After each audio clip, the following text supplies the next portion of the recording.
good morning යාළුවනේ. ඔයාලට මතකද මම පහුණු දවසක දාපු වීඩියෝ එක? දිය බටයක් වොෂ්රූම් එකේ දිය බටේ වැහෙන්න හදපු දිය කුරුළු පැල ටික. දැන් ඒවා ලස්සනට ලොකු වෙලා සරුවට හැදිලා තියෙනවා. වතුර නිසා වෙන්නේ නැති මෙතන.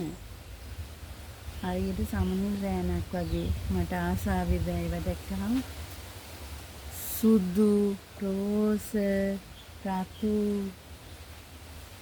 ලාදම් පාට බලන්න මල් දිගේ ලස්සන සාරේට එක බොල්ලට හැදිලා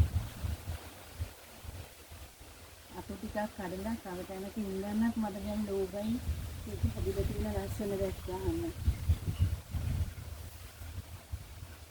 මේ බලන්න යාළුවනේ මේ වර්ගය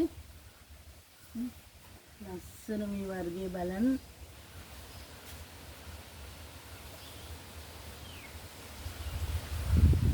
ඕගොල්ලන්ට වතුර බටේ වහය අවලස්සන නිසා වතුර බටේට ආරක්ෂාවටත් හොඳයි. ඒ වැහෙන්න මේ දිය කුරුළු පැල ටිකක් මෙහෙම ඉඳගත්තාම ගොඩාක් ලස්සනයි. එහෙනම් යාළුවනේ මම නවතින්නම්.